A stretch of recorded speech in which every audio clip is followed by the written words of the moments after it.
Rada pre všetkých, nebojujte s medveďom, neoplatí sa to. No takže dnes si povieme niečo o útokoch medveďa na človeka. Musíme si najprv samozrejme definovať, čo to útok medveďa na človeka je, pretože je jasne definovaný v lexikóne, ktorý odborníci a experti z celého sveta zostavili v roku 2010 a útok medveďa na človeka je fyzický kontakt medveďa s človekom končiaci zraneniami. Je to preto tak, pretože to je merateľné, hej? To znamená, že keď medveďa stretneme na krátku vzdialenosť, alebo ho len niekde vidíme, alebo má o nás záujem a môže mať aj prejavy agresívneho správania, nepovažuje sa to ešte za útok samozrejme, lebo sa to potom nedá zmerať. No a čo sú tie prejavy agresívneho správania alebo takého nekľudu u medveďov? Tak povieme si najprv, čo sú to také tie pokojné. Čiže ak je medveď niekde na protisvahu, a pokojne sa tam pasie a spása čučoriedky, brusnice, tak je všetko v poriadku, môžeme sa na ňo pozerať, môžeme si ho odfotiť, pozrieť ďalekohľadom a pokračovať vo svojej túre.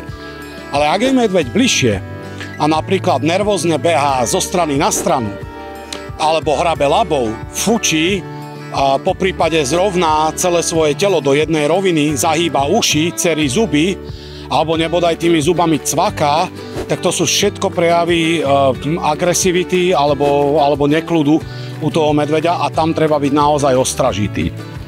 Ak je medveď v blízkosti a prejavoval by takéto nejaké správanie, tak vtedy je dobre z tej situácie čo najskôr vycúvať. Neodporúča sa samozrejme utekať a kričať, ale vycúvať z tej situácie je napríklad vrátiť sa odkiaľ sme prišli. Ak by sa medveď nachádzal v našej blízkosti a mal by prejavy agresívneho správania, tak už je potom dobré zaujať tú defenzívnu pozíciu, ktorú si ukážeme. Treba určite si pomaly ľahnúť na zem, čo znamená, že znížime mieru stresu v takejto situácii a zároveň seba ochránime. V tomto prípade si chránime zátylok a hlavu skríženými prstami, takto medzi seba a mierny rozkrok, to znamená, že ak by aj medveď mal teda o nás záujem a snahu sa nás nejako takto snažiť prevrátiť, tak táto pozícia to nedovoluje a nedovolí medveďovi nás prevrátiť na chrbát a aby nám potom mohol vlastne robiť nejaké úkony s týmito mäkšími časťami, to znamená brucho a podobne.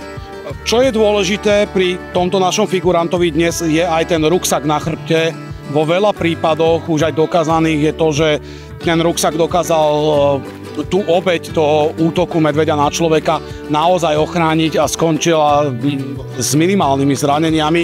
To znamená, že potom ten medveď, aj keby išiel nejako škrabnúť, hryznúť alebo niečo, tak je to väčšinou do tejto časti, čiže do rúk alebo do nôh a to nie sú životne dôležité nejaké orgány, takže tie zranenia sú potom minimálne a neohrozujú toho človeka na živote.